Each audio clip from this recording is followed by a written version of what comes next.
Você já ouviu alguém falar: Ah, tem herdeiro menor, então o inventário em cartório nem pensar. essa é uma dúvida bem comum. E hoje eu vou te explicar de um jeito simples como funciona o inventário extrajudicial quando existe menor envolvido. E, principalmente, quando dá para fazer em cartório e quando não dá. Primeiro, rapidinho, o que é inventário extrajudicial? É um inventário feito no cartório, no tabelião de notas, por escritura pública, em vez de ser feito no processo judicial. Na prática, quando tudo está alinhado, ele tende a ser mais direto, com menos etapas, porque você resolve a formalização da partilha no cartório, com acompanhamento de advogado. Pelo Código de Processo Civil, existe uma regra geral que muita gente conhece. Havendo interesse incapaz, o inventário seria pela via judicial. Isso está lá no artigo 610 do Código de Processo Civil. Só que na prática notarial, o cenário mudou com a atualização do CNJ em 26 de agosto de 2024. A resolução número 571 de 2024 incluiu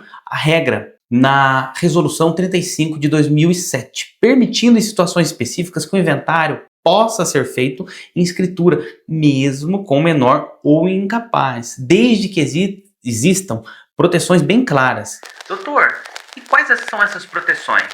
Aqui é o coração do tema. A primeira condição tem que haver consenso. Se os herdeiros estão brigando, se existe disputa sobre bens, valores, dívidas, ou se alguém não concorda com a partilha, o caminho costuma ser judicial. A ideia do cartório é formalizar aquilo que está acordado, que é aquilo que está combinado, não julgar um eventual conflito. A segunda condição é uma das mais importantes. A parte do menor precisa ser preservada de uma forma específica. A regra diz que o quinhão do menor ou ameação, quando for o caso, deve ocorrer em parte ideal em cada um dos bens inventariados. Em português claro, em vez de tirar o menor de um bem e compensar com dinheiro ou concentrar tudo em um único bem, a lógica é garantir que o menor fique protegido com uma fração proporcional de cada bem inventariado. A terceira condição: o Ministério Público precisa se manifestar favoravelmente. E mais, a própria norma prevê que a eficácia da escritura, quando há menor, depende dessa manifestação e que o tabelião deve encaminhar o expediente ao representante do MP, Ministério Público. Pensa assim, é como um cinto de segurança institucional para garantir que a partilha não prejudique o menor. E tem um ponto que muita gente ignora. Nessa hipótese, a regra diz que é vedada a prática de atos de disposição relativos aos bens ou direitos do menor. Traduzindo, certas movimentações que envolvam mexer no patrimônio do menor, especialmente alienar ou fazer atos que afetem diretamente o direito dele, tendem a exigir muito cuidado. Em muitos casos, podem empurrar a situação para o judiciário. Outro detalhe previsto: se houver nascituro, por exemplo, uma gestação da autora da herança, a regra prevê aguardar o registro de nascimento ou a comprovação de que não nasceu com vida para seguir no formato do cartório. Agora, para ficar prático, vou te dar dois exemplos rápidos. Exemplo 1, que costuma ser mais compatível com